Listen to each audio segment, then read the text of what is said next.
Hello, everyone. I want to welcome you to our virtual panel event, Burnout 101, Preventing and Managing Stress. I'm the moderator, Mary Stiles, assistant or associate professor of social work and sociology here at Daemen College. Thank you all for joining us for the 17th in our ongoing series of live virtual panel events to discuss meaningful topics. And today is a very meaningful topic. We welcome those who are joining us, and thanks goes out to our sponsor, the graduate programs at Daemen College, for inspiring this event and these conversations. I'd like to go ahead and have our panelists for today introduce themselves. Let's start with Kristen. Hi, everyone. Happy to be here. My name is Kristen Fragnoli. You can see my pronouns are she, her. And I am the owner of Quest Potential Coaching. I'm an executive life and leadership coach. And the work that I do is primarily around helping people kind of achieve good performance and create the kind of career and life that they want, while also, really having kind of a resilience and an ability to have kind of an integrated, joyful life at the same time. So today feels on track for the work that I do. So I'm happy to be here. Thank you, Kristen. Heather, would you go ahead and introduce yourself next? Hi, everyone. My name is Heather Macklin. I'm the Director of Student Activities at Daemen College. I've been here about 2.5 years now, and I work a lot with our student organizations as well as our different performances and activities that we offer on campus. So I really have a touch on the students as well as a lot of my colleagues and staff members when it comes to burnout and just life in general. So I'm very excited to be here with you today. Thank you so much, Heather. Paul, can you go next? Sure. My name is Paul Michaud. I'm a radiologist. That doesn't explain really my interest in burnout, and that comes from my prior leadership experience in large hospitals where I was a chief medical officer. And that's just a fancy way of saying that I was the leader of really all the doctors and most of the nurses and some of the technologists in the hospital. And it was from that experience, I think, I got a very intimate exposure to the impact of burnout, particularly in the medical field, but also in other fields as well. So I'm grateful to be here. Thank you, Paul. And Kelly Marie, would you give us your introduction? Thank you. Hello, everyone. Thank you, Mary. I'm Kelly Marie Wolford, and I am the founder and principal of Front Seat Life, LLC. It's an organization dedicated to eliminating the barriers for women and communities of color to address their mental health. My focus is on mental health. I have lived experience and have several mental health diagnoses, and I use my life and my story to help others better build their mental health. And I also focus on health equity and health disparities work. So marrying those two together, making sure that all people have the benefit of their healthiest lives, no matter where they live, work, or play. Thank you so much, Kelly. What an amazing panel we have, such diversity of experiences and expertise, and I'm really excited for our conversation today. So thank you all for your introductions. Before we get into the questions, I just want to point out that we're very aware of the privilege of having an open conversation on this topic, and the views that are expressed are those of the panel. We welcome each other's insight and respect our personal thoughts, and thank you all for having this conversation with us. So let's go ahead and begin. My first question, Paul, is for you, and I'm hoping others will weigh in as well. But we often think of burnout as related to work. However, research on burnout also focuses on caregiving, parenting, and relationships as sources of burnout.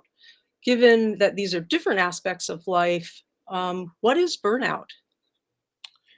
So yeah, and I guess I'd like to reiterate what you just said is I don't want to pretend that I have a lock on this definition, and I certainly encourage the other panelists to jump in as well as the people who are joining us, in their comments. I guess really what I'd like to share is the way I think about the problem, and the common definition that I've seen, I think we've used, is it's the consequence of burnout is a consequence of severe stress that leads to exhaustion, physical, mental, emotional exhaustion. When I think about that, and this comes from a place of curiosity and humility, not of arrogance, that just seems very incomplete to me. And the reason I say that is we know that humans can tolerate extraordinary amounts of stress.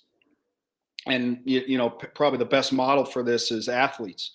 They, on a daily basis, go through incredible stress that some of us, can't even think about, right? So certainly as humans, we have the capacity to deal with stress.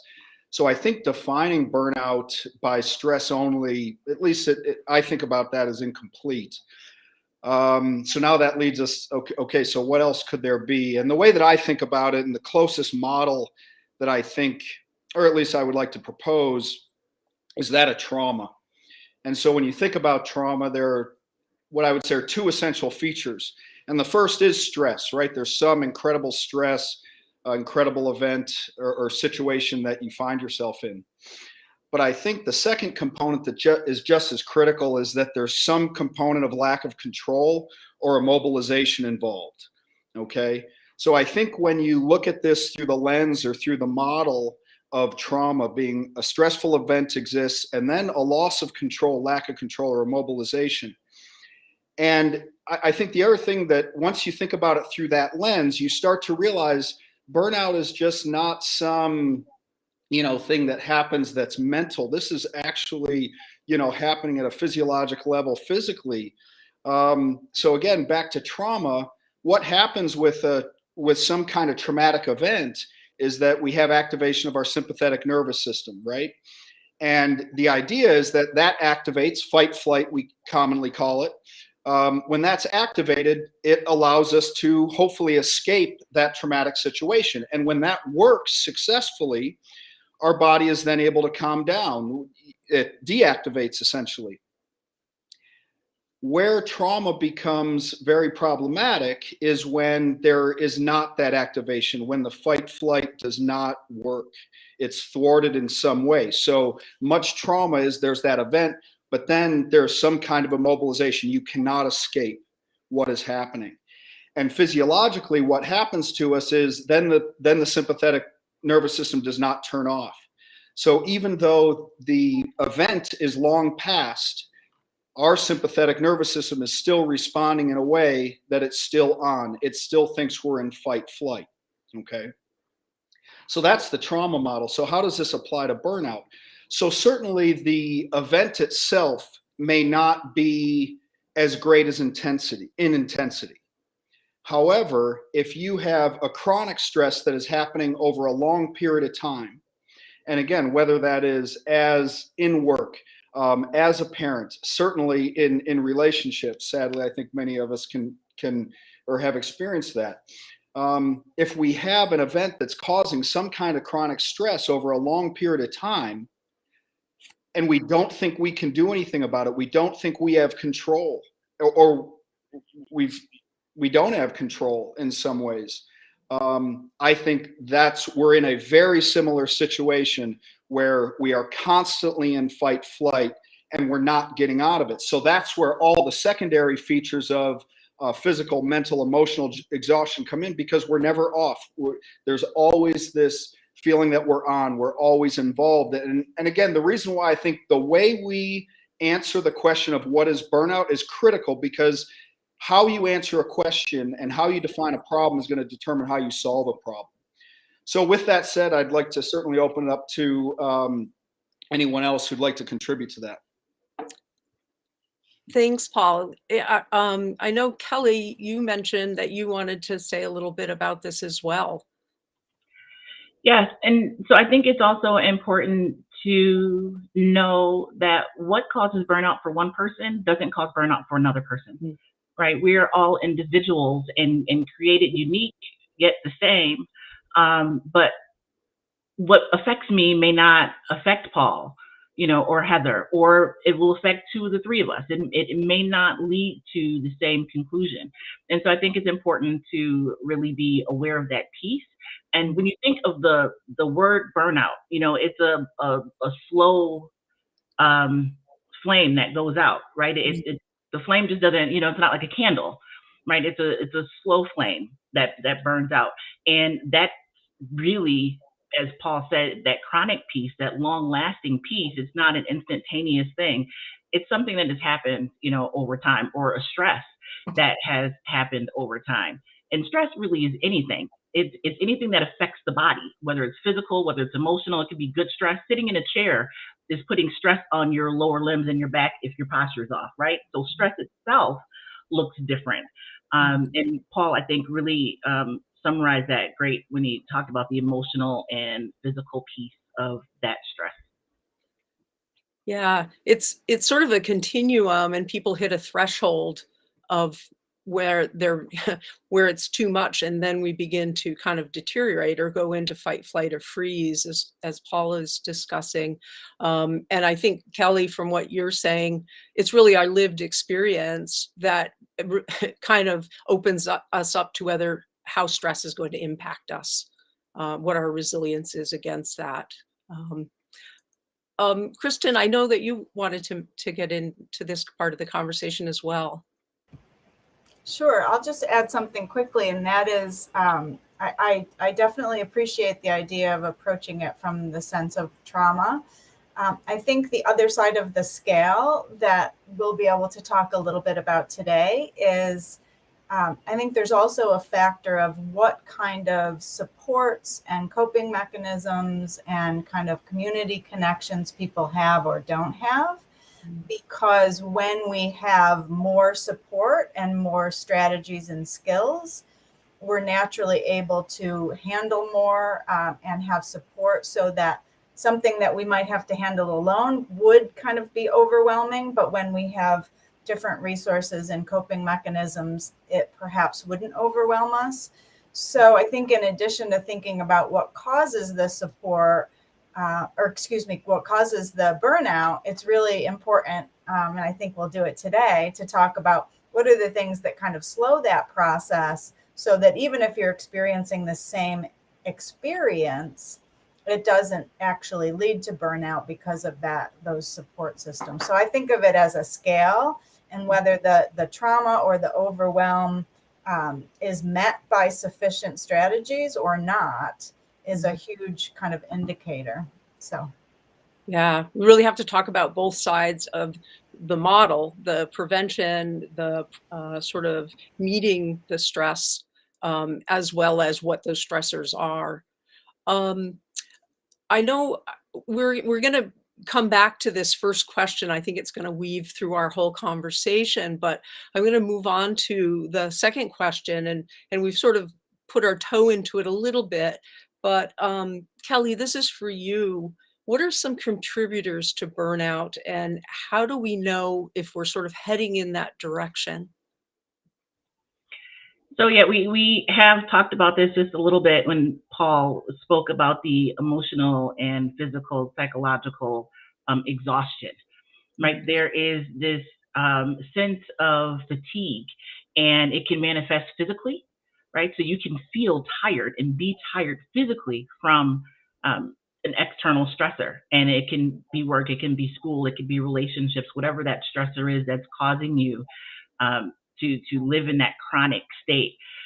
So what does that stress look like? It's hating the work that you do, right? And I want to preface this by saying it's going to be a difference in your day-to-day life, right? Like if you started a job and you hated the job before you started the job, right? The fact that you now hate the job is not going to be your sign of burnout. There may be other things like feeling useless, or you have been exposed to this job for so long that initial, I don't think this was a good decision to take this job, turns into that exhaustion and that fatigue. Your muscles are tight, and that is that reaction to stress. Oftentimes people say they can feel the stress in their body, they can feel the muscle tightness and fatigue.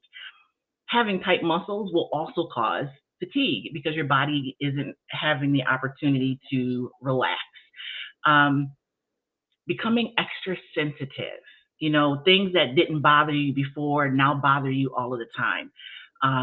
Someone cracks a joke that you would normally find hilarious, and your immediate response is frustration. Right? It's a difference between how you would normally handle a situation that wouldn't necessarily call for a frustrated response. It would typically, be a cause for laughter. And so the body is reacting differently to the stressors. Now, you don't have to face burnout because of one specific thing.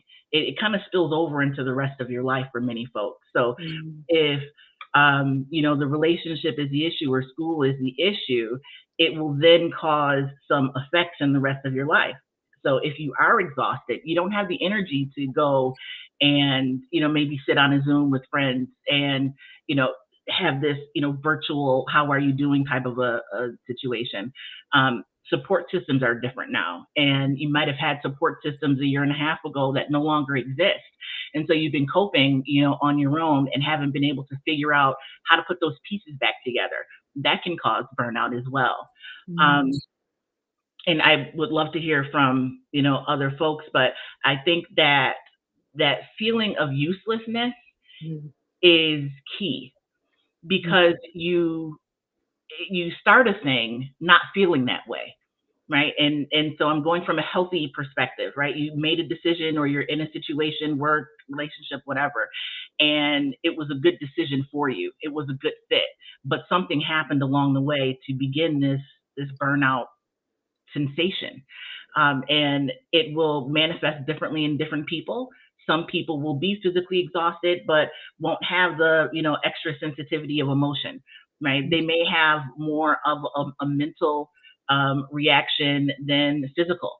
Because we're all different, we may respond differently and it may look differently, but it's, I think, important to know what your baseline is so that you can gauge what burnout looks like for you. Yeah. What's that change over time? Right. Right. And I'm thinking some of the things that you're describing also show up in depression. And so, Yeah. kind of, I think that's going to come into our conversation, but burnout is different from depression. Burnout is a reaction to a situation, is a normal reaction to a situation. Right. Very much so. Of prolonged stress. I want to, I know Heather wanted to talk about this as well. So go ahead.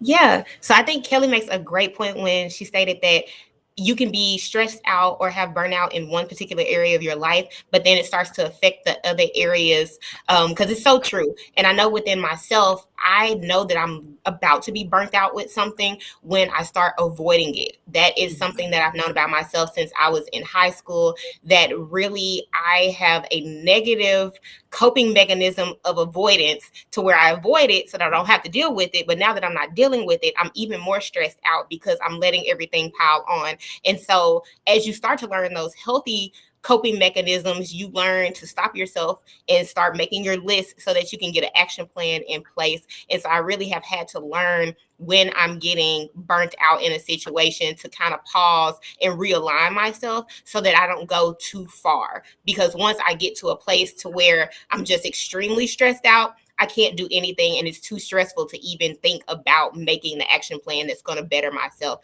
So definitely align a lot with what Kelly said about burnout and how you can start to identify it, but it is so different for every single person, and you just hope that over time you're able to seek more guidance versus knowing that stress will go away forever, because stress will always be in our life, and we just have to figure out how we best deal in those moments.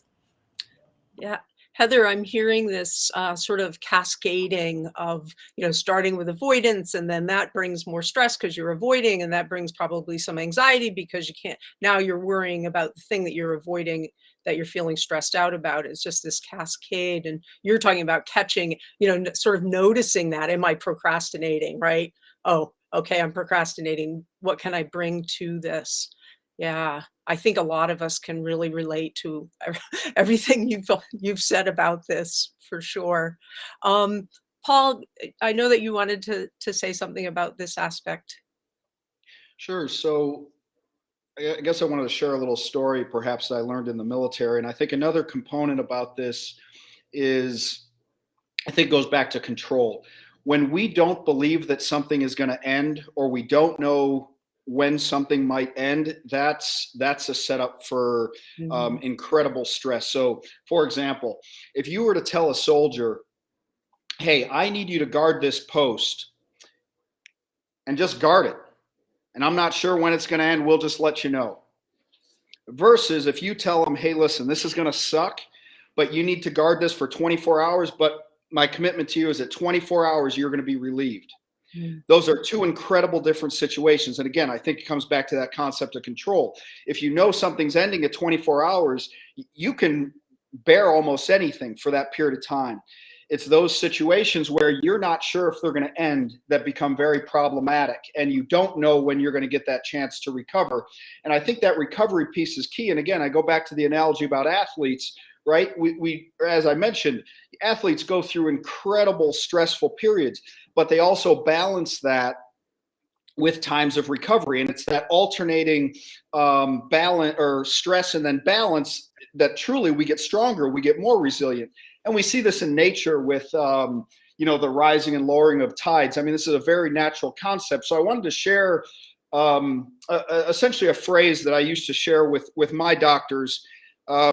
Unfortunately, when I saw them frequently experience these burnout, or what I thought was burnout, and that's: sounds become music in the spaces between notes, just as words are created by the spaces between letters.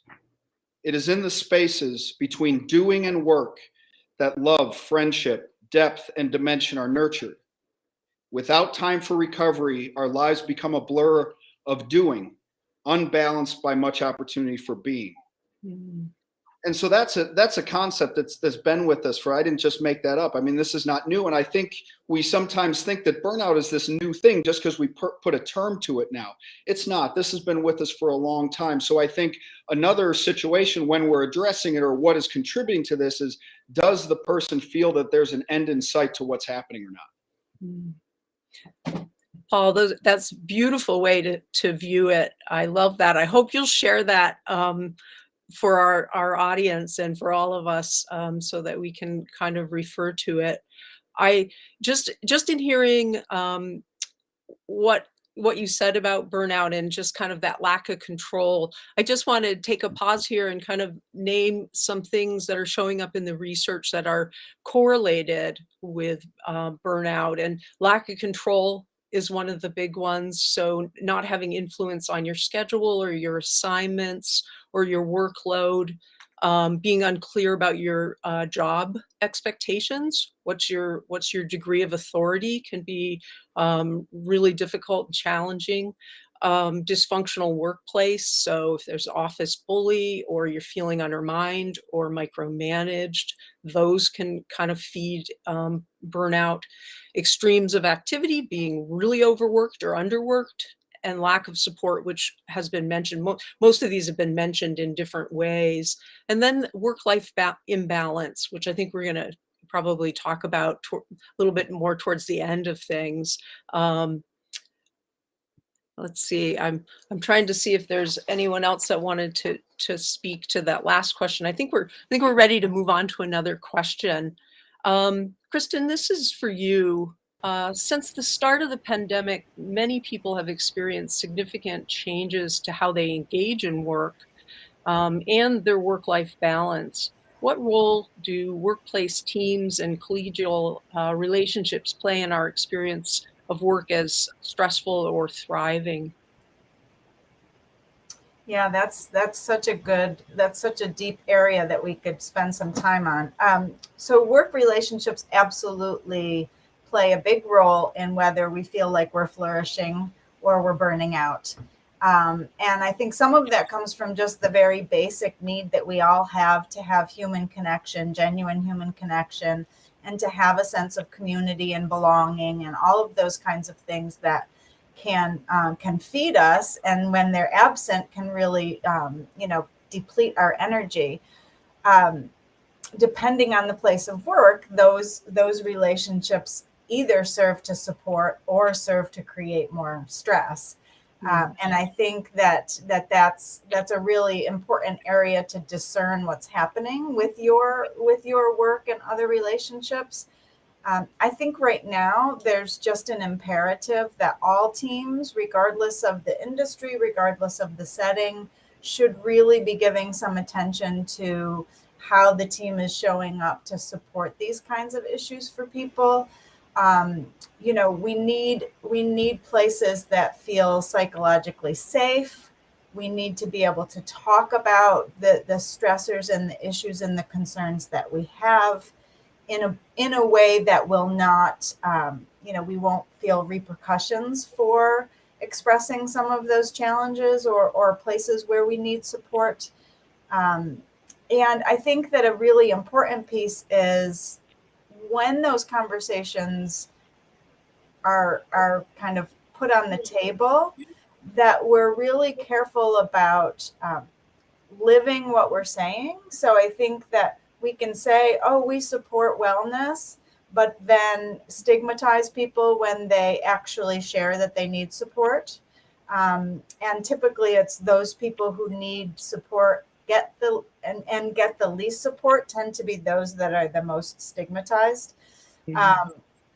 So that's something to be really aware of. So I think leaders really need to work on, how do I become someone who's prepared to lead in a way that supports wellness?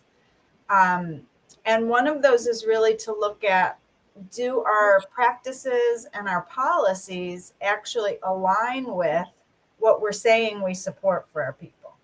So if I sit down at a team meeting and I say, oh, I support all of you, I want you to be well, but then I'm emailing you at 9:00 at night and wondering why you haven't gotten back to me, then my work practices are not really supporting wellness in the way that I'm saying I need to.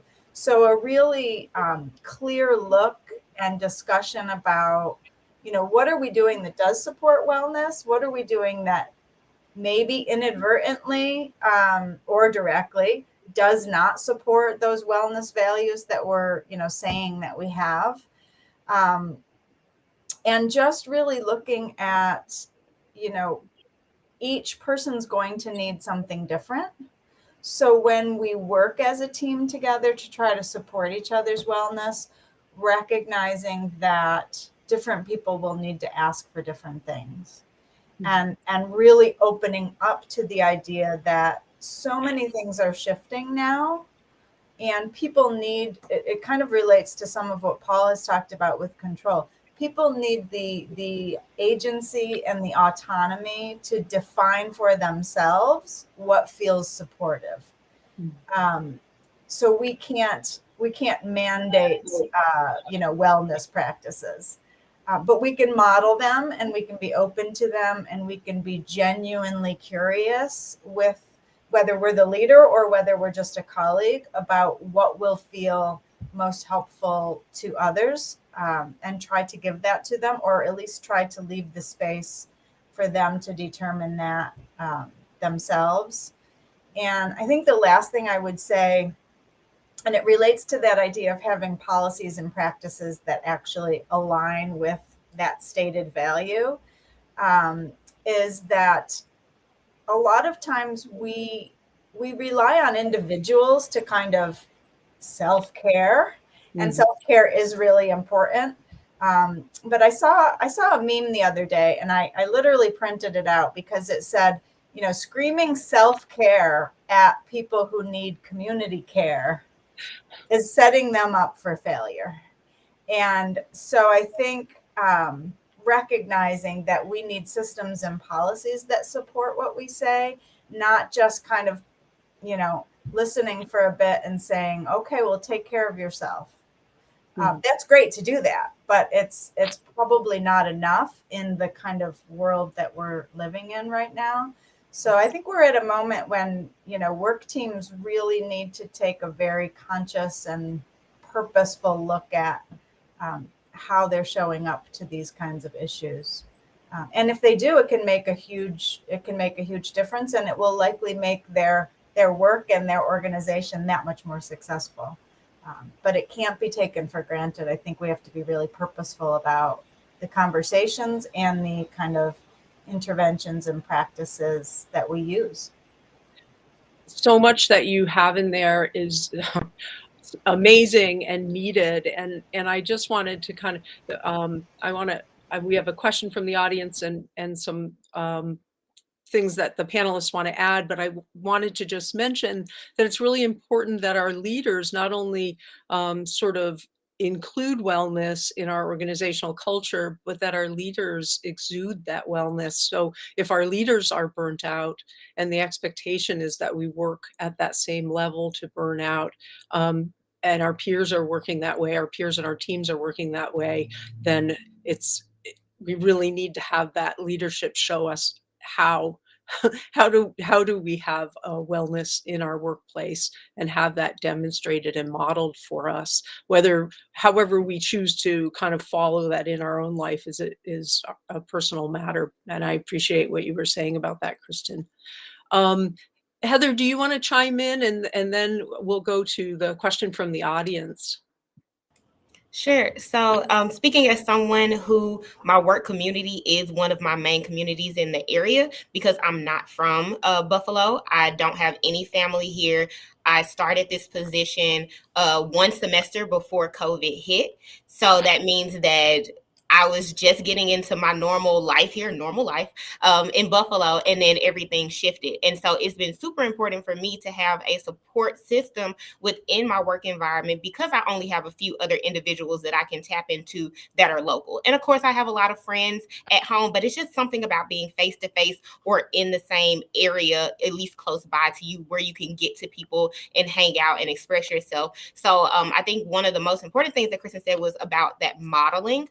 My workers know that I am very transparent about my mental health journey, and I want this to be a place to where people are not shameful of being or saying that they are not okay. And so I know that I have that support system here within the office to where I can go to a supervisor or go to an administrator and say, things are kind of rough right now, but I'm working through it, and not feel that there's shame involved with it, or that I have to pretend or be an actor at work and just act like everything is okay. But it has been crucial for me personally to have a support system at work, because these last couple of years have been extremely rough in a lot of different ways, not just related to the pandemic, but life in general. And so if I did not have that support system, it would be detrimental to my mental health, more so than other things have already been detrimental to it. So I really think that it is important to model that behavior and have an environment to where it's okay to not be okay. Thank you, Heather. So important. It's such an important reminder of how our colleagues support us and become almost family members in a lot of ways, and the meaningfulness that they bring to our lives and the safety they bring to our lives, and safety to be able to talk about what's really happening, what the reality is. The question from the audience, I'm scrolling back to find, is from Cam. A struggle in these situations is an inability to remove oneself from them. Finding space and time away can be hard when the stress lingers in your mind. Suggested strategies for healthy dissociation. Kelly, I know you said that you'd like to speak to that particular question. Certainly, and I'd like to include that with the comment that Tiffany made. And we must remember that some don't have the ability to remove themselves. There's privilege in self-care. Some have it, some don't. And that is really the key, right? At the same time, we all are in control of our reactions to situations. And so when we look at self-care, we have to figure out where self-care fits into our lives. So you may not be able to, for example, I live on my own. I've got a college kid who comes home for break, right? So my issues around being able to have time to myself are a non-issue. most of my time is spent alone, right? Or someone else may be looking for time alone because they have family within their household. They're working extra hours at work. They have to go into the office and can't work from home. Mhm. So there is, and then, when you consider frontline employees who have always been at work, who have never had the option of staying at home, who always are in the frontline position, we still have to be able to work in self-care. We cannot wait for others to take care of ourselves, Mhm. right? And we have to be able to put ourselves first in some way, and it's going to look different for everyone. So for a parent that's at home, it may be waking up a half an hour early so that you can sit in the bathroom with the door closed by yourself. The that trade-off is getting up a half an hour early. You may really want that sleep, but is it sleep for that half an hour or have that alone time to be able to start your day? Mhm. It may be, and so there are healthy and very unhealthy ways to cope. I will share with you guys back in the day. So probably 2 decades ago, I was in this burnt out position, a job that I couldn't shake. I couldn't find anything else. And I realized that the smokers got to take an extra break that the people who didn't smoke didn't take. Mm. I actually started smoking so I could take a smoke break. So when we look at policies that Kristen, brought up, and this has changed over the years. I believe that law, or permission, however you want to call it, has changed over the years. But when we look at policies within organizations that are set up to help all employees cope and deal and build levels of resilience, it's key to be able to look at the whole situation, to look at all of the groups of people and how they're able to cope. Some have built in, like a smoking break, some have built in mechanisms, right, that may or may not be healthy, while others don't. And we'll talk really about, more strategies a little bit later, but developing a routine and getting those around you within your family, if your office, on that same routine helps with that self-care piece. It sets boundaries. Boundaries is a word that, like self-care, gets a lot of play, but how do you set boundaries if you're not the manager, the director, the supervisor, or if you're a student? Like where does that come in at? If you work a 9 to 5, it's ensuring that you're there on time at 9 and that you leave at 5. Some of us have jobs at flex where you're on call 24 hours a day. It's still finding that time to say, I need X amount of hours, minutes, etc., to be able to focus on myself. Now, you may not have that option, going back to that privilege piece. Something that's been very beneficial for me when I can't get away is deep breathing techniques. I can't go anywhere. I'm in the middle of this thing. I have actually tested my blood pressure and it has dropped over 30 points. Literally, I went from, or 25 points, 147 over something to 123 over something, right? Simply by taking a few moments to focus on my breathing. I control that. I may not control what's happening out here, but I control when and how I breathe. And many of us miss that opportunity. We breathe millions of times a year, 7 to 8 million, I believe.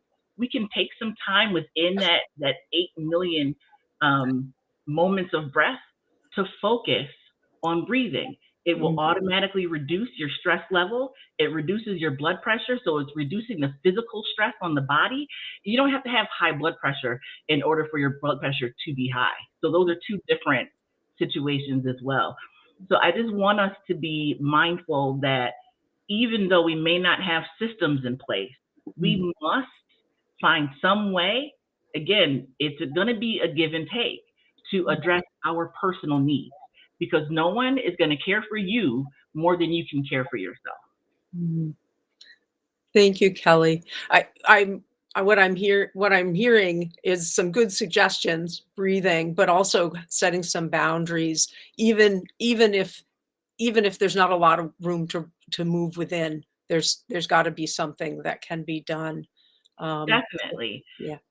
One of the other things I just thought of is, from a work perspective or even education setting perspective, is if you have a lot on your plate that needs to be done, take that to your manager. How would you like for me to prioritize these things? Because I can't do them all at one time, right? That takes the pressure off of you. It's the manager's job to manage, right? It's the director's job to direct. It's the vice president's job to vice president, right? Whatever that position is, it's to take that to that person. That takes the stress off of you. That then opens up a channel of dialogue, right? And so we can't address every situation. You may not have someone that you can go to that is open to that, but there are some things built within the fabric of a job. You report to someone. That person's responsibility is to manage the work that you do in whatever way that needs to be done. So that's another way that you can help lessen the stress in the workplace environment, is by having your manager, supervisor, et cetera, prioritize the work that they have already set out for you to do. And I'm thinking back that this links to what Kristen was saying, and also Heather, about how do you let people know what's going on with you, really, feeling empowered enough to tell people where you're at. And so that is the first step to asking for some help around that.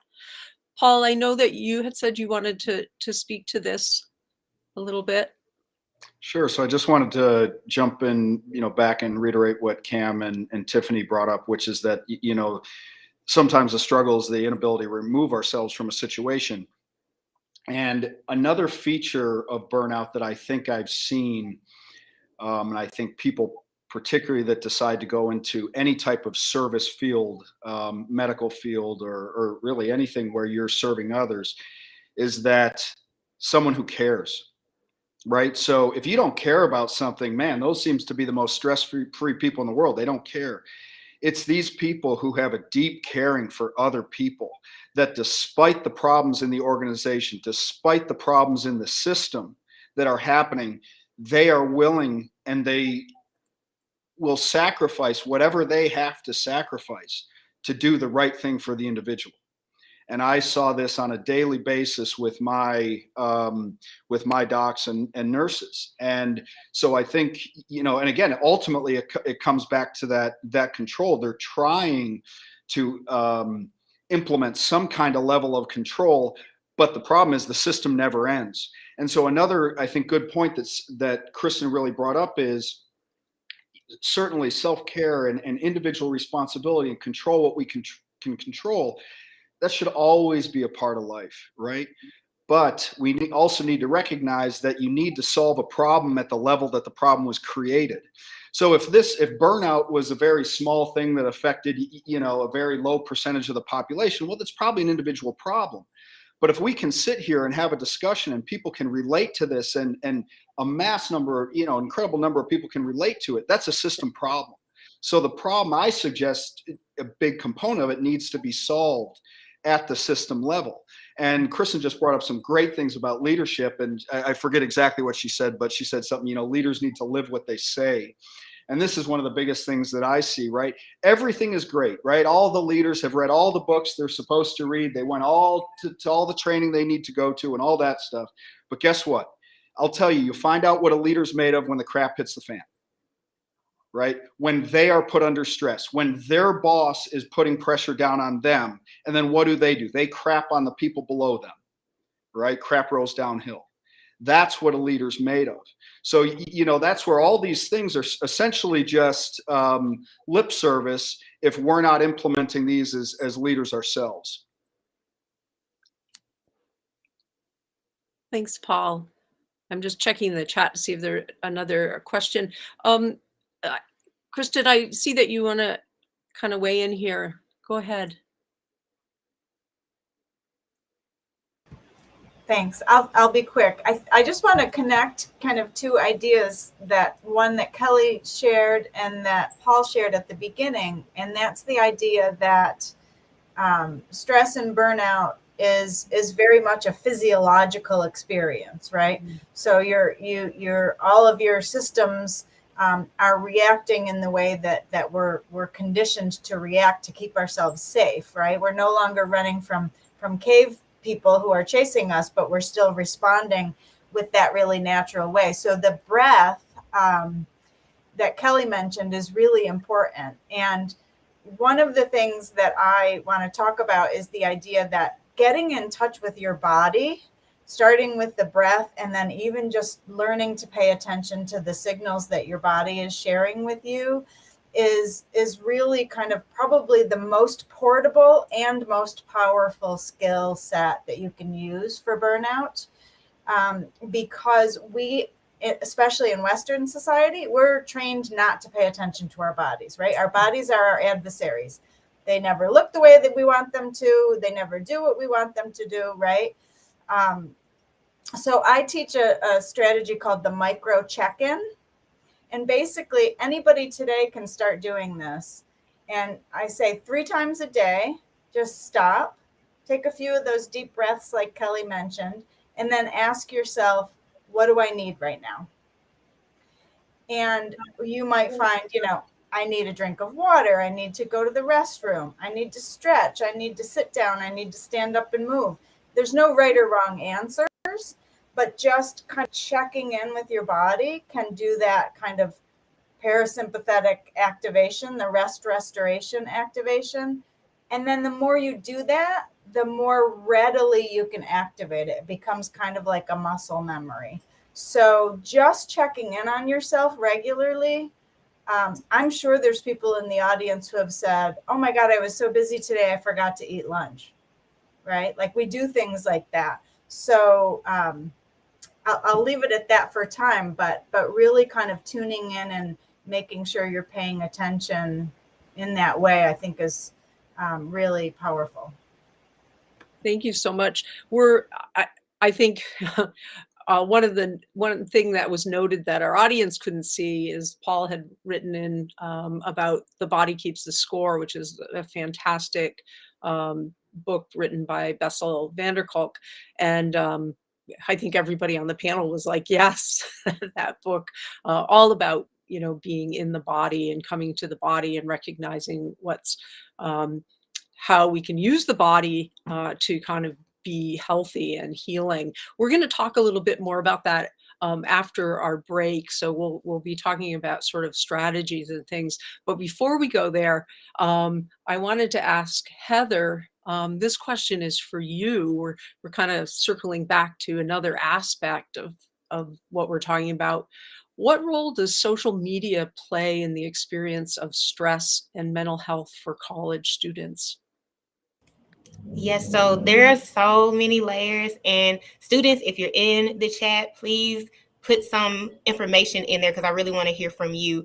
But I just want to hit on a few quick points. I think the first one is the comparison. We know that there are so many influencers that are paid to be influencers on social media, and they are kind of leading the way, setting the norm for how we should be operating. But also we have to consider the people that are on your regular timeline to be influencers, because they are influencing you, whether you know it or not, sometimes to be a certain way, or to think that you are not in a place that you should be, or that everyone else is better off than you are. Thinking about that comparison as well, if we were to really truly post the way that we feel every day, what would our timelines really look like?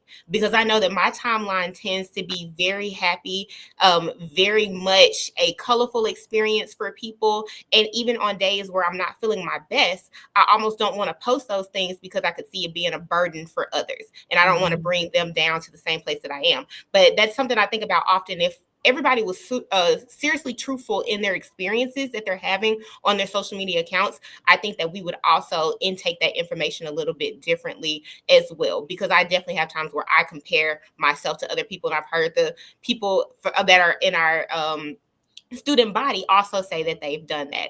The other thing is how immediate we have access to news these days. And I think about how in the drop of the dime, you can find out something that's happening in another country, and then it can affect your mental health. Whereas in the past, you may not have had that information as readily available to yourself, so you wouldn't have been as easily affected. But I found myself having to be extra empathetic about a lot of situations that don't involve me, but because I have that information readily available, I'm now engulfed in that information, in that situation. So I think our students also struggle with finding out all of these things that are happening in the world every single second. Social media doesn't stop. And so that then plays into their real life that they're having in person. And then with social media, you can also get overstimulated. It, like I said, it never stops. So you're always trying to find out more information. You're seeing information. It's always not the information that you're seeking, but it can just automatically come to you. And with that, you can be using social media also as a coping mechanism because it can relieve stress. But in a lot of ways, when you overuse that stress reliever, then you are not doing well to your body or to your mind. And so it becomes a escape versus it being just an addition to your life. And then the last thing that I wanted to mention was that there is a huge expectation on today's generation to be visible on social media. And I know students personally who do not necessarily enjoy social media, but they find themselves making those accounts because they know there's information that they can't get in an easier fashion if they don't go ahead and get on the internet. So a lot of them have a visibility on the internet when they are not really wanting to, but they know that that's the only way that they're going to be able to get the information that they need at a, timely manner. It's there's a lot of things going on, and I'm hearing, Heather, from your view that there's, social comparison that's happening. There's also not wanting to miss out on information. And that there's probably a lot of positive aspects to social media as well. Are you, is your sense that kind of the distorted view that students and young people might be getting from social media, because we have a tendency to put these positive things up and kind of show things in their best light? Do you get the sense that young people are really discerning that that is not the full reality of something? I think there are a lot of students that are able to do that, but then others who aren't as easily able to separate the two. So they see what is on social media as real life. And this is not just for our traditionally aged students. This is for anybody on social media, in my opinion. But I think that it depends on the person for sure. If you take the time to realize that what's being on social media, you're not seeing the full view of things, then hopefully you're able to cope better and understand that there are layers to every single thing and you don't know it all. And what you're seeing is what that person has chosen to share with you. Thank you, Heather. I think right now we're going to take a segue into a quick break. Thank you.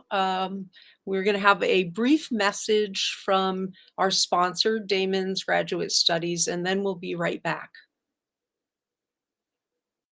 Daemen College, we strive to help every student reach their educational and professional goals. With exceptional resources and one-of-a-kind learning experiences, our graduate and professional programs will put you on the right path to career success. Our graduate programs include applied behavior analysis, education, nursing, social work, and more.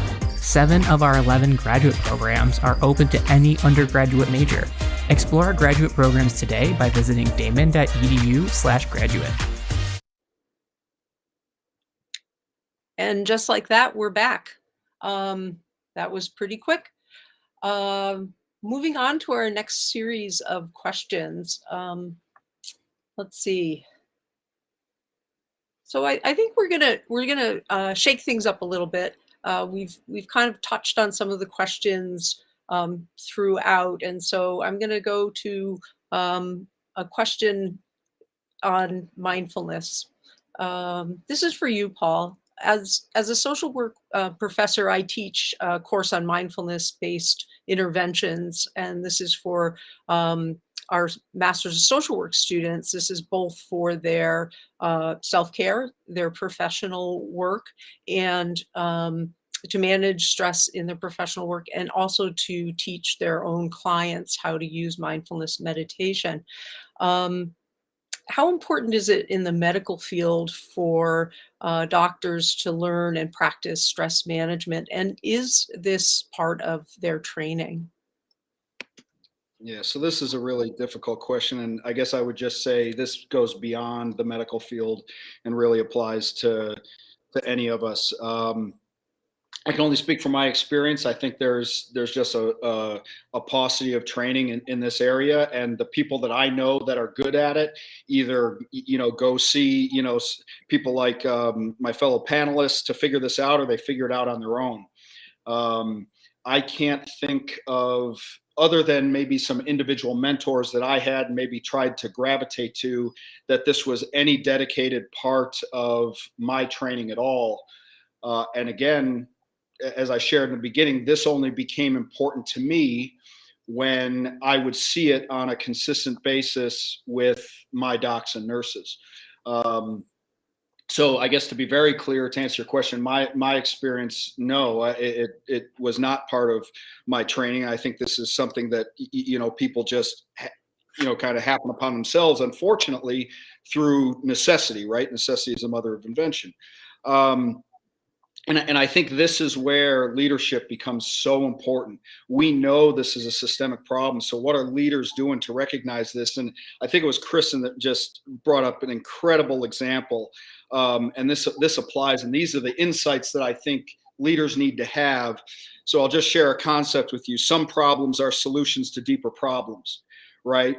So, or maybe maybe it was Heather, I'm not sure now, whoever said that they started smoking because they realized this was the opportunity to take a break, right? So look at how, and again, this is not to put anyone down, but look at how dysfunctional that is. I'm going to take up smoking to give myself the break that I need, right? But I'll tell you, if we look at other people through this lens, it really gives a much more compassionate way of looking at things. Instead of looking at the behavior, what is behind the behavior, right? So why are we seeing this? So we often judge the behavior. Smoking's bad.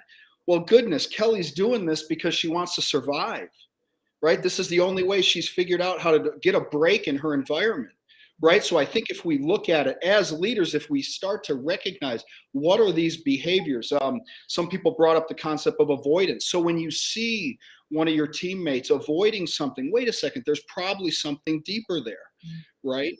And so that's where I'd really encourage, if you are if you're in charge of anybody, are you aware? Are you looking for what you see as a problem? But wait a second, maybe what you see as that problem is really a solution to a problem that the person has, instead of being so judgmental with whatever the problem we're dealing with is. And this is where I think what has happened is that now we necessitate these outside interventions because the individuals feel like it's on themselves to figure this out, as opposed to shifting some of that burden to what is the leadership doing to recognize that this is a problem. I guarantee, and I don't know what the numbers are, but one thing I used to do is I used to try to meet weekly with all my docs and nurses, and pick one, have lunch with them, see how they're doing. And I don't even want to tell you how many, if I would ask usually one question, I would ask it twice in a row. I would say, "Are you okay?" And the first time I ask that, they blow me off. But I notice that they can't look me in the eye. And then I ask them again, "Are you okay?" And I would say 50% of the time, and these are highly functioning people, doctors, nurses, technologists, right, that are taking care of it, they would start crying at the second time I would ask that question. Okay. So people are carrying a lot. And this is a system problem. So what can we do as leaders, right? Even if it is to make resources such as you're talking about, Mary, available within our organizations, right? So that's where I'd love to hear from other people. Yes, we do need to have individual interventions, and certainly we need to control what we can control. But how are we focusing on the problem from a system level to solve this? Thanks, Paul. I think Kelly wants to weigh in on this a little bit too. Yeah, just from Paul, that was perfect. I know that the medical school is redesigning their curriculum and including these types of conversations in the curriculum redesign. The other piece that I wanted to mention is that we all forget that we're people too. And so a part of self-care, a part of burnout, a part of being better, healthier individuals is realizing that we're people too. So when the statistics say 1 out of 5 Americans suffer from a mental illness, we all are one of those 5. Like we're a part of that 5. When we talk about burnout, we all are in the position of having to make decisions to ensure that we don't burn out. And we often in service positions forget in our caring, in our doing, in our working that we too are a part of that number. And so the more we can, as leaders, as again, regardless of your position, someone is watching you. It's really imperative that we take stock of what's happening and realize that we are those folks as well. And someone mentioned that in the comments that the VP may be in need of the same type of recommendation or consideration. Yes, because they're people too. But that VP reports to someone. So that VP needs to go to whomever they report to and have that same conversation. We forget our human experience and get caught up in the work that we're doing. And I think the more that we remember that we too are human, the faster we'll be able to heal together as human beings, but also be able to better implement programs and suggestions like mindfulness. Yeah. Thank you so much, Kelly and Paul. And I know others, Kristen, I know that mindfulness is part of the work that you do as well, as you were describing. We're going to come back to this in just a moment, but before we go there, I wanted to ask Heather a question just about how, what are some ways that student affairs at Daemen College helps students to kind of prevent and manage stress in their lives? What are some approaches that seem to work well for college students? So I'll speak specifically starting with student activities, which is my department. We try our best to make sure that students understand that they are deserving of grace while still being held accountable. And so understanding, again, to Kelly's point, we are all people and we want the same grace to be given to us. And so we need to make sure that our students understand that mistakes will be made. People will need to take time away from their responsibilities, but that we understand and that we are going to try to at least empathize with them at that point. So I know that that's one thing that I push really heavily with my team, for us to be understanding of our students' situation and know that we are not always going to have their leadership positions as their top priority, which it shouldn't be. But they still have to understand that there are things that are asked of them. If they're unable to provide at some point, they may not be able to be in that position. So I also make sure that they understand the resources that we have available at the college. I am a very big person on connecting them with other offices. So although we do a lot directly in student activities as well as student affairs, there are other offices that I understand may be able to be a better resource for the students. So I connect them with those resources. I am big on submitting care reports, but along with that, not only submitting the report and handing it off to another individual, it's important to have that conversation. So our care team can speak to a lot of my care reports. At the end, I always put in there, this student is aware that this is being submitted, because I like to have a conversation with the student to let them know, here's kind of how this process is going to go, versus them getting a cold email from someone that they may not be familiar with. And oftentimes I find that when I tell a student that I'm concerned and I want to put in information on them so that they can be on our campus radar, most of the time they're like, yeah, that sounds great. I really want that to happen, versus if I'm doing it behind their back, what the student may consider to be behind their back. And then they're just getting an information from someone that they may not have that trust level with yet. So that happens out of our student affairs office, but student affairs then collaborates across campus to make sure that care team is well equipped with different offices around our campus to find out what the best outlet is to provide for our students. And then within student activities, we're having events almost every single week so that if students need some stress relief, they can come out, they can mingle with other peers, they can get a free t-shirt, they can get free food. We're really trying to make sure that they're having a good time. And beyond that, making the connection to campus, because we know that if you're somewhere and you don't feel connected, then you're not going to want to stay in that place. And so I think in student activities, we play a big part in making sure that students find that connection, often away from home, since we do have several students who have moved here from other countries or from other cities or even other areas of Buffalo. And so we make sure that they find that connection to either our student organizations, to individual students that they meet at events, and then also us as staff members. I consider myself to have a very good relationship with quite a few of our students. And even though those students aren't involved in my activities, they stop by and I can still have that checkpoint with them.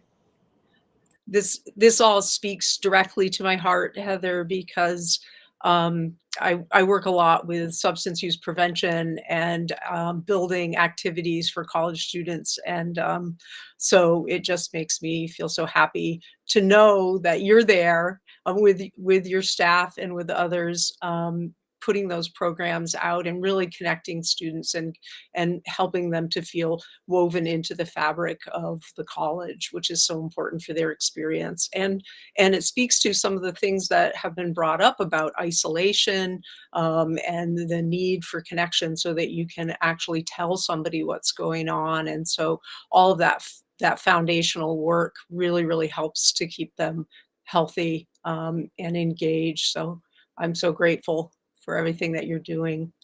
We're going to shift gears now and kind of talk a little bit about what we do ourselves specifically to kind of maintain our meaning in our life, meaning in our work, to be for wellness for ourselves.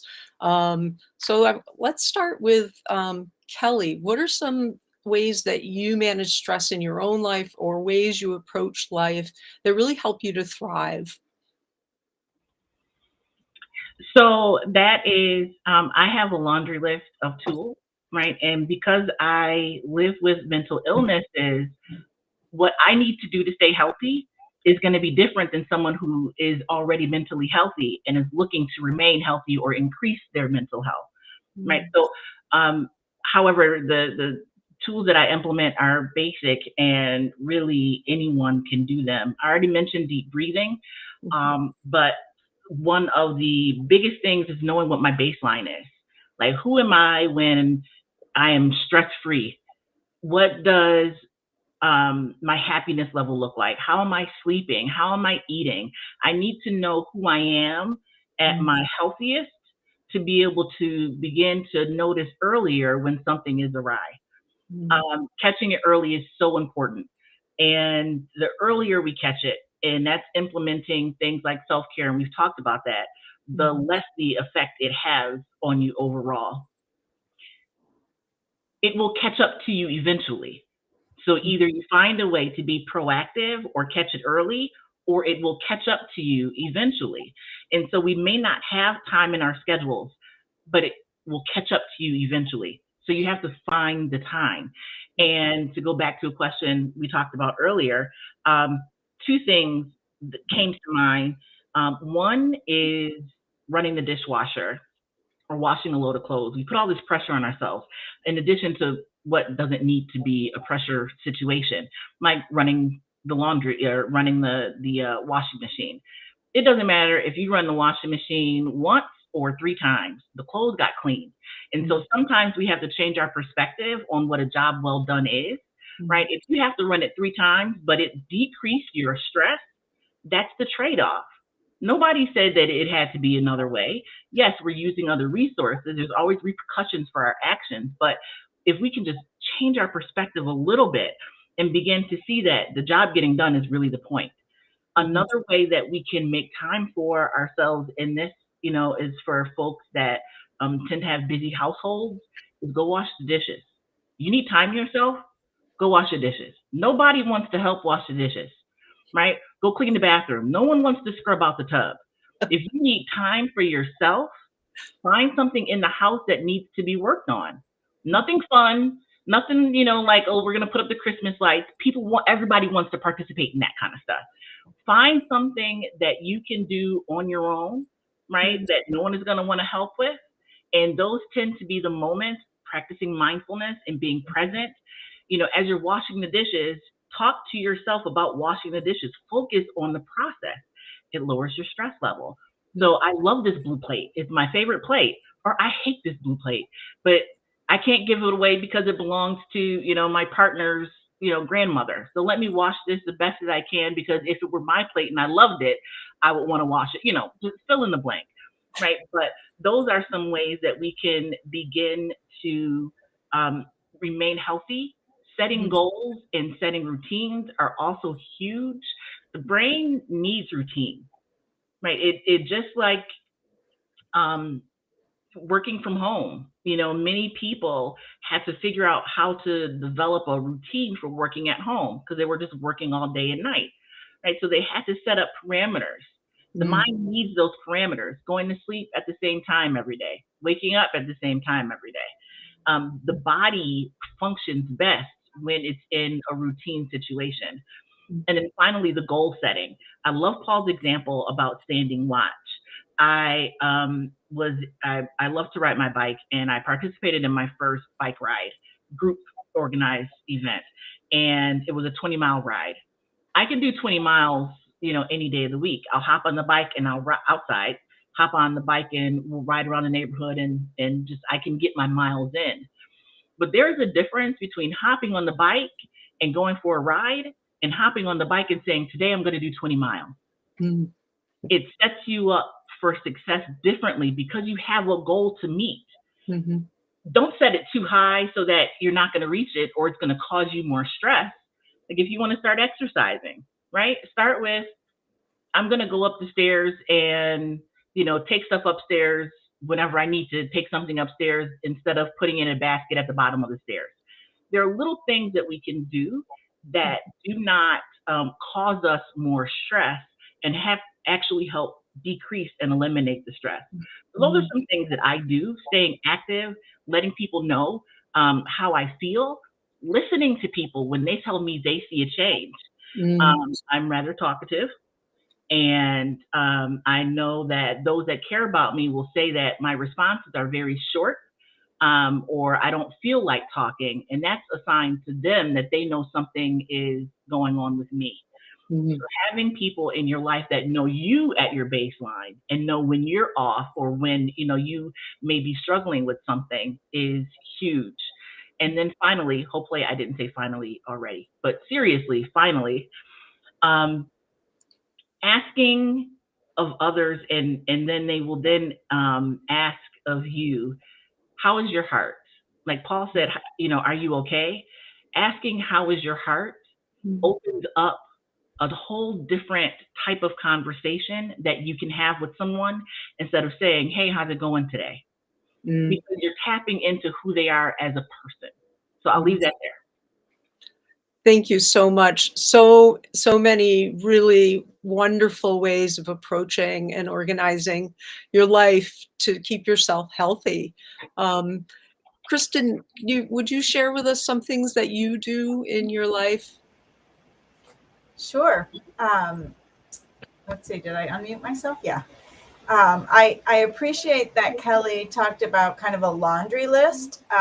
One of the things that I teach is something that I call a resilience portfolio, so that you have lots of different practices that you can draw from, because what you need on any given day may vary. Sometimes it needs to be restorative. Sometimes it needs to be energizing. Sometimes it needs to be alone. Sometimes it needs to be social. If I were to say that there were two areas that I would suggest everybody consider adding to their portfolio, one is time outside in nature. Even if that's just, a city park or the one tree that's, outside of your office building, or if you can climb a mountain, even better. that's really important. Being out in nature, breathing fresh air, and kind of having that experience helps to regulate the nervous system. And I think the second part is back to kind of what I shared when I talked about that micro check-in.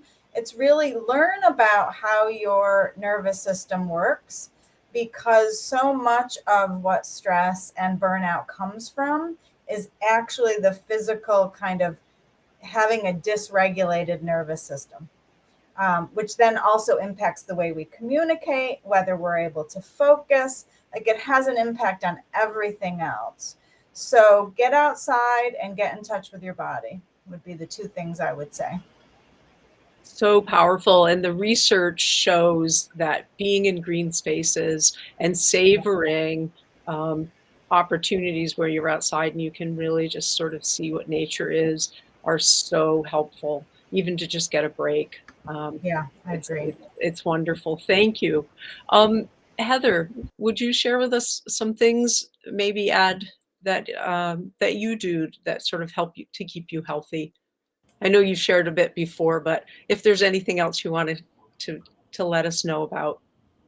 Yeah, absolutely. I think it is so important for us to work in conjunction with the resources that we have available. So again, I work very heavily with students on our campus, and it's easy to, give all of my input and all of my resources to them, but I have to understand that there are resources also available to me. So Heather Macklin is very big on therapy. I go to therapy bi-weekly. I also work in conjunction with my therapist, my primary doctor, as well as my psychiatrist, to make sure that I'm in a place that I need to be and that I have those tools to then help myself at home. So those are some things that I really have found useful for me to make action plans, because my mind goes all over the place. Once I get a long to-do list, it just piles up and I can't find my starting place.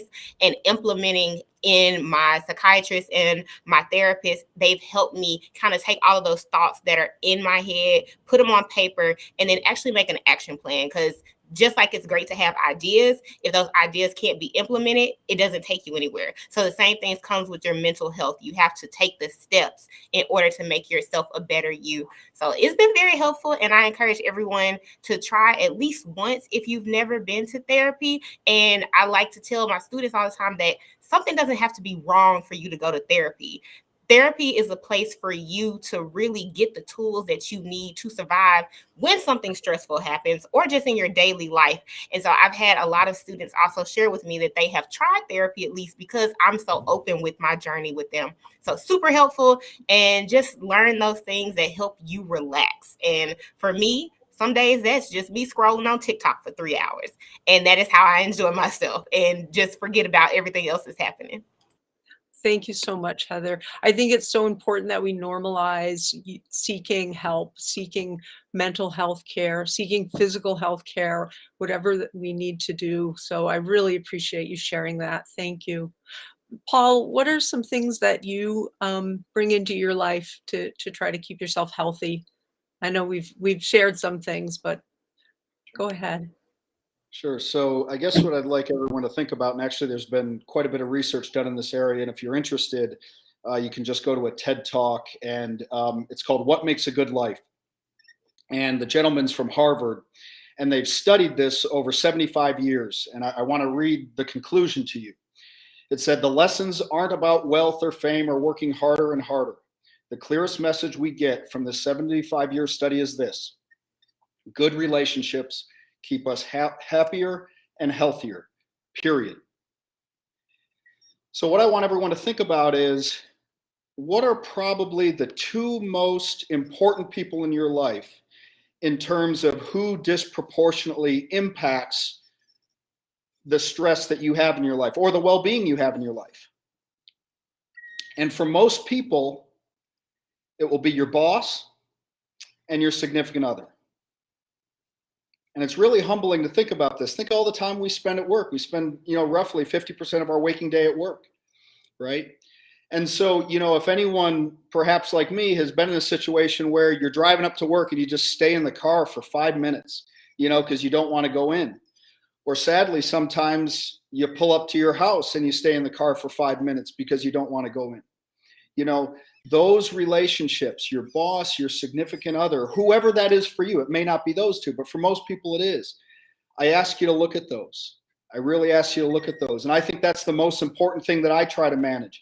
And it doesn't mean, I have people that I love very much that I struggle in the relationship with them, right? So those are the things that I just try to be mindful of, is what do I have to do with this relationship? I think somebody mentioned boundaries, but it's those relationships that you're in contact with someone for the disproportionate amount of time of your day. Those are the relationships that are either going to nourish you or perhaps set you up for burnout. So I would just say, to answer the question for you, is what I try to manage most is the relationships and the people who most impact my life in a positive way. Thank you, Paul. So powerful. Relationships are, they're so foundational to the way we operate in our life. And so cultivating those and really recognizing what's creating strain and what's creating vibrancy is so important. I just wanted to mention kind of something that I do in my life. A few years ago, I've been a meditator almost my entire life, and but in maybe the last 15 years or so, I've been practicing loving kindness meditation, which is really a meditation around centering love and compassion in your life. And so since I've been doing that, I find I can almost relate to or connect to everybody I meet in a way that's love-centered. And I think before I was more coming out of a real critical, strategic kind of way of interacting with people, and it was just exhausting to me. And I really couldn't figure out if what I authentically felt in any situation, because I was so strategic about everything and really maybe coming from more of an intellectual place. And so doing the loving kindness meditation really gave me, put me in touch with more my intuitiveness, my wise mind, my deep knowing. And it just it's just worked for me, and I'm so grateful for it. Um, I wanted to kind of mention, I do teach mindfulness at the college to the master's students in social work, and one of the things that has come up time and time again, for folks is when they first try to start it, it's really challenging, and it's hard to stick with. But if they stick with it, they usually find that there's some way it can be helpful to them.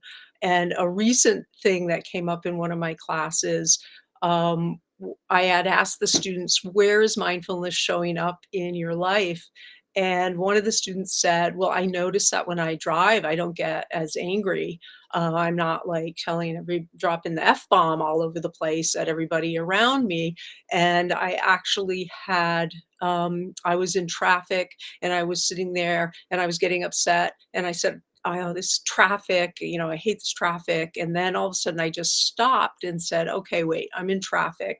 I can just be in this traffic, and maybe I can bring a curiosity to what is here in this traffic and start to look around and sort of like, oh, I never saw that tree before. I didn't know there was even a road there. Wow, that house, was that just built?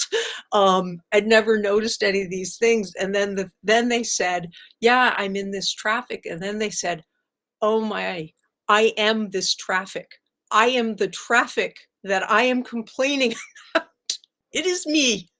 And it was just so beautiful. I said, okay, the teaching is happening, the learning is happening. I like this approach. We have just a few minutes. Are there any closing comments that folks want to make before we end today? End our session. Last words. Brilliant endings. I feel like I'm teaching my class right now. Anyone? All my panelists, you can't see it, those of you who are watching, but my panelists are all telling me that they've said a lot. But Heather has saved me. Thank you, Heather. So really quickly, I just want people to be conscious of the environments that they put themselves in, as well as what you allow into your space, because it's super huge. And this can go back to my comments on social media, as well as just where we are physically. But I'm very intentional with the things that I allow into my space, including movies, music sometimes, because I know that I can already be such an anxious person on my own. And so I don't need anything else to persuade me. So it is okay if you need to remove yourself from situations, or even remove things or people from your life in order to make yourself a better you. So definitely want to leave that with everyone. Thank you so much, Heather. So important. It goes to it goes to something that's come up about boundaries and setting them in ways that are healthy for you. I want to thank the panel today, all of you, for sharing your wisdom and for putting so much beauty in the world. That's really what I'm struck by. It was just an honor to be a part of this group. It's really, really amazing. And we're not ending yet. Kelly wants to say something. Thank you so much, Kelly. Get in there. The biggest thing that I would like to leave everyone with is being kind to yourself. Mm. You know, it is so easy to belittle yourself, to demean yourself, to expect yourself to do more than yourself is able to do.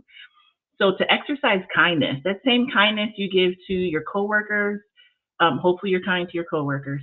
The same kindness you give to students, to the folks that you volunteer with, like, be that kind to you as well. And if you are in a place where burnout is really setting in, practicing an attitude of gratitude and finding things to be joyful about can really help change your perspective. I often tell people to find the joy in the day. Like, your job is to find the joy. And it could be something as small as seeing grass grow through a crack in the concrete, or you see a bird fly over and it's the middle of winter and you're not expecting to see birds. Whatever it is, find some joy. And that also helps with burnout. It helps decreasing stress, because your perspective now is not on all the negativity, right? It's on finding something that's positive and bright in your life. Thank you, Kelly. Any other closing thoughts before we end? I did want to mention, Kristen, are you saying yes?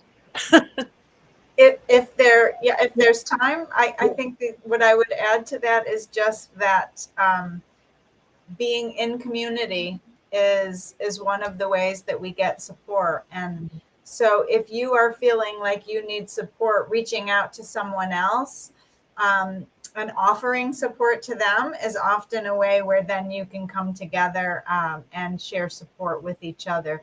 That we don't need to be in it alone, that people will respond and also benefit from that vulnerable connection if we're willing to make it.